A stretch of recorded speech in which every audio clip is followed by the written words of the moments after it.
Dengan semakin masifnya, semakin bertambahnya permintaan untuk mampir ke Pelabuhan Buleleng membuat Bali Express semakin sibuk ya guys ya. Dikatakan bahwa mereka bisa sampai melayani permintaan untuk mampir. Halo guys, apa kabar? Jumpa lagi dengan saya Eka dan Mayanti di channel tentang Indonesia. Apa kabar kalian semua di sana? Semoga baik-baik saja.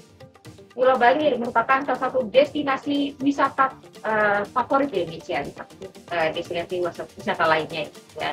Yang dikatakan kunjungan wisatawan mancanegara ke Pulau Bali melalui Bandara Igusti Ngurah Rai saja itu mencapai 40% dari seluruh kunjungan wisatawan mancanegara ke Indonesia. Dan sumbangan Bali bagi devisa negara melalui sektor pariwisata itu mencapai 70 triliun rupiah. Nah, video kali ini kita akan membahas tentang pariwisata di Pulau Bali dan juga sejarah dan perkembangannya. Apabila kalian tertarik dan terus ya. Mulai disclaimer di awal bahwa segala informasi yang saya sharing di video kali ini saya dapatkan dari Wikipedia dan juga dari sumber-sumber lainnya. Namun apabila ada masukan dari kalian lebih mengetahui tentang pariwisata di Bali, mohon di komen di kolom komentar ya. Terima kasih.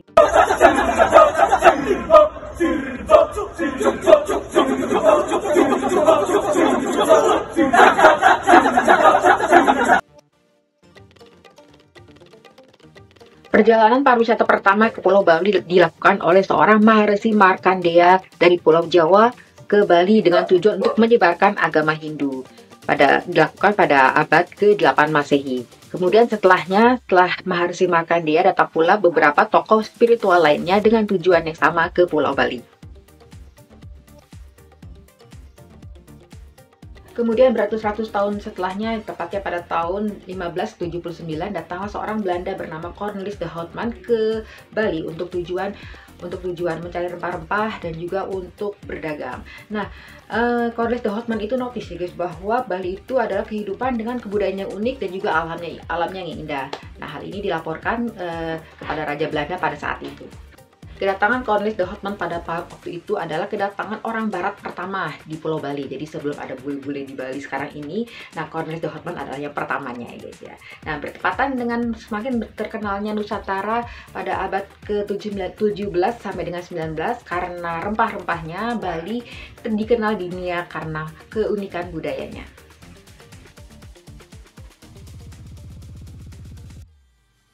Sejarah mencatat bahwa rombongan turis pertama datang ke Bali adalah pada tahun 1920-an, di mana sebuah kapal dagang Belanda dengan tujuan Singapura, Jakarta, Semarang, dan Surabaya mampir ke Pelabuhan Buleleng. Nah, sebenarnya tujuan dari atau rute dari kapal tersebut adalah untuk berdagang. Namun karena permintaan beberapa orang di sana yang menumpang di kapal tersebut, akhirnya kapal tersebut mampir ke Pelabuhan Buleleng. Nah, seiring dengan semakin masifnya, semakin bertambahnya permintaan untuk mampir ke Pelabuhan Buleleng Bali, maka kapal dagang tersebut berubah rute menjadi Bali Express.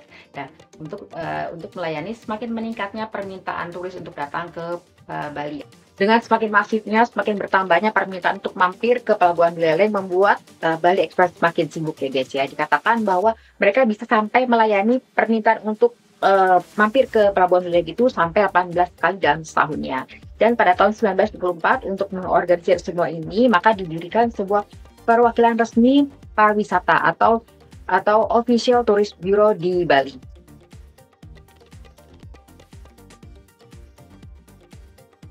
Di antara para pelancong, orang-orang yang datang ke Bali, terdapat juga para seniman yang mereka punya andil dalam mempromosikan Bali ke mata dunia internasional ya guys ya, untuk lebih maju lagi. Di antaranya adalah Dr.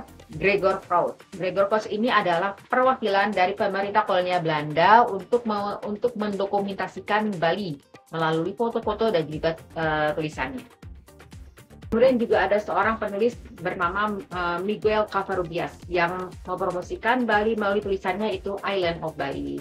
Nah, selain itu ada juga Walter Spies. Walter Spies ini adalah seorang seniman lukis ya, seniman lukis yang pernah tinggal di Ubud. Nah, saya pernah membuat atau mengulas sedikit tentang Walter Spies ini di video saya telah lalu. Kalian bisa nonton setelah video ini ya.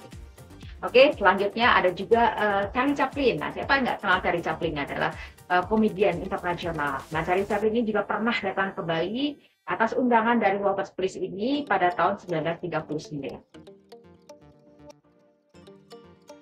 untuk menunjang semakin bertambahnya wisatawan yang datang ke Bali, maka pada tahun 1930-an pemerintah kolonial Belanda mendirikan hotel pertama di Bali. Dan kemudian 5 tahun sudahnya didirikan Bandara Udara Tuban atau sekarang dikenal dengan Bandara I Gusti Ngurah Rai di Bali. Kita untuk mempromosikan Bali ke mata internasional ini terus berkelanjutan sampai dengan Indonesia merdeka ya. Antara lain dilakukan juga oleh Presiden pertama Indonesia itu Insiden Soekarno atau Bung Karno yang menjadikan Bali sebagai tempat untuk menerima tamu-tamu penting negara asing ini ya, yaitu antara lain katakan tamu-tamu yang pernah datang ke Bali adalah Perdana Menteri pertama India adalah yaitu Jawaharlal Nehru, dan kemudian juga Presiden pertama dari Vietnam yaitu Ho Chi Minh, dan juga Presiden Amerika Serikat yaitu John F. Kennedy pernah datang ke Bali. Dan juga kemudian didirikan sebuah tempat atau istana itu di Tampak Siring, namanya Istana Tampak Siring, untuk mengundang tamu-tamu negara. Dan kemudian pada tahun 1963 didirikan sebuah hotel di Sanur, tepatnya adalah Hotel Bali Beach. Pariwisata Bali yang kita lihat seperti sekarang ini bukan tanpa kendala ya guys ya. Sejarah mencatat bahwa terjadinya Perang Dunia Pertama dan juga Perang Kemerdekaan sempat memukul atau memandekkan pariwisata di Bali. Dan publik juga masih ingat terjadinya bom Bali pertama itu pada tanggal 12 Oktober tahun 2002 yang menurunkan tingkat hunian hotel-hotel di Bali sampai dengan 99%. Tidak hanya hotel yang mandek ya guys, tapi juga sektor-sektor yang menunjang kegiatan pariwisata juga ikut tersentuh sehingga memukul keras kehidupan perekonomian masyarakat Bali. Lagi hilang belum dapat dari bom Bali pertama, terjadi lagi bom Bali kedua pada tanggal 1 Oktober 2005 yang lagi-lagi memukul keras perekonomian di Bali. Kami sangat mengecam kegiatan atau aksi terorisme dimanapun berada dalam bentuk apapun. Kemudian juga pada tahun 2019, pada saat merebaknya wabah COVID-19 yang terjadi pada tahun 2019 dan masuk ke Indonesia kira-kira tahun 2020 ya guys ya. Dan itu juga ikut berdampak pada perekonomian di Bali dari sektor pariwisata. Pada saat itu, pada tahun 2020-an, itu pariwisata di Bali itu sempat sangat mandek, sehingga tidak saja tingkat hotel atau hunian hotel yang sangat turun, tapi juga sektor penunjang pariwisata itu juga ikutan berdampak atau ikut terkena dampak dari COVID-19. Nah, alhamdulillahnya sekarang COVID sudah berlalu dan pariwisata di Bali kembali bergeliat. Semoga kedepannya sektor pariwisata di Bali semakin maju lagi. Untuk semakin menunjang, semakin mempromosikan pariwisata di Bali, maka terdapat 2 proyek penting di Bali yang dibangun di Bali pada tahun 2010 ya guys. Yang pertama adalah Bali Mandara. Bali Mandara adalah jalan tol yang didirikan di atas laut yang menghubungkan 3 spot penting atau tiga kawasan penting di Bali, yaitu Pelabuhan Benoa, Bandara I Gusti Ngurah Rai, dan juga kawasan Nusa Dua Bali. Dan selanjutnya proyek keduanya adalah renovasi Bandara I Gusti Ngurah Rai atau dulu dikenal dengan Bandara Tuban ya guys ya. Renovasi ini ikut menunjang atau meningkatkan kunjungan pariwisata di Bali, yaitu yang dulunya sebelum renovasi itu hanya bisa menampung sekitar 8,5 juta penumpang yang datang ke Bali. Nah, setelah renovasi bisa menunjang sampai 25 pengunjung atau orang-orang yang datang ke Bali. Guys, bicara tentang sejarah dan perkembangan pariwisata di Bali tidak lengkap rasanya apabila kita tidak menyuguhkan tentang destinasi wisata di Bali itu sendiri. Berikut adalah sedikit dari sekian banyak tujuan wisata yang bisa kalian pertimbangkan. Check it out.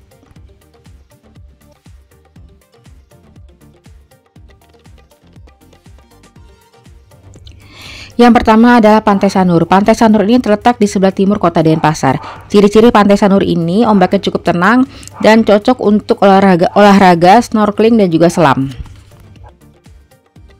Pantai Sanur terdiri dari beberapa pantai, yaitu Pantai Mertesari, Pantai Semawang, Pantai Jimbar, Pantai Karang, Pantai Segara Ayu, Pantai Sindu, dan Pantai Matahari Terbit. Seperti kebanyakan pantai-pantai di Bali, Pantai Sanur ini free alias gratis ya guys apabila kalian berkunjung ke sana.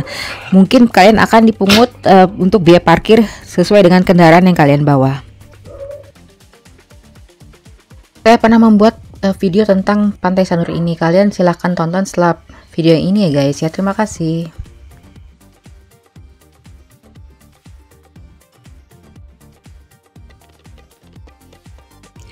Yang kedua adalah Dream Beach yang terletak di Nusa Lembongan, Kabupaten Klungkung, Bali. Keunikan dari Dream Beach ini, selain pantai yang indah, pantainya juga dikelilingi oleh tebing-tebing yang tinggi. Oh ya, untuk masuk ke Dream Beach ini juga gratis ya guys ya, alias tidak dipungut biaya.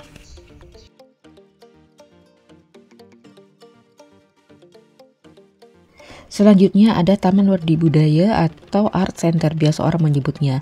Art Center ini terletak di Jalan Nusa Indah nomor 1 Denpasar. Art Center adalah sebuah tempat atau pusat seni budaya yang sering mempertunjukkan kesenian tradisional Bali. Art Center resmi dibuka pada tanggal 16 Agustus tahun 1978 oleh Gubernur Bali pada masa itu, yaitu Profesor Ide Bagus Mantre. Oh ya, untuk masuk ke Art Center ini dan menonton pertunjukan-pertunjukan seni dalamnya, kalian tidak dipungut biaya alias gratis ya guys. Oh ya guys, saya juga pernah membuat video tentang Art Center dengan thumbnail yang ini ya guys ya. Kalian bisa tonton setelah video ini. Terima kasih.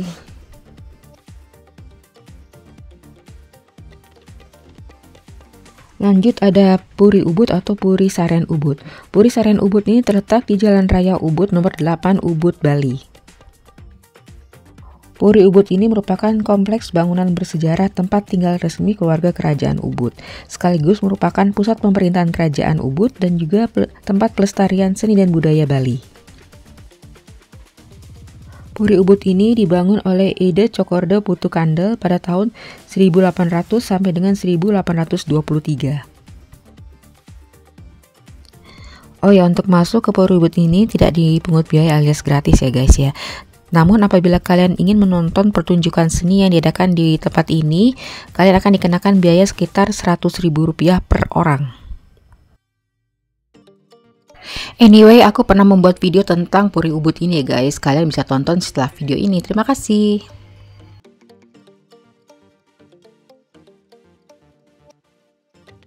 Selanjutnya ada air terjun Dungdung yang terletak di Desa Pelaga, Kecamatan Petang, Badung, atau sekitar 50 km apabila berkendara dari Kute.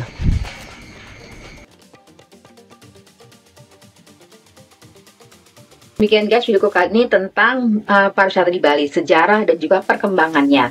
Semoga bermanfaat, lebih kurangnya saya mohon maaf. Terima kasih buat kalian sudah menonton dari awal sampai dengan akhir. Terima kasih juga buat kalian sudah subscribe. Yang belum subscribe mohon dibantu ya guys untuk di subscribe agar saya lebih semangat lagi untuk upload konten-konten tentang Indonesia. Oke, sertakan like apabila kalian suka dengan video kali ini, dan juga mohon di komen untuk saran, pendapat, pertanyaan, dan lain sebagainya. Dan juga mohon kesediaan untuk disebarkan ke media sosial teman-teman. Terima kasih teman-teman, sampai jumpa.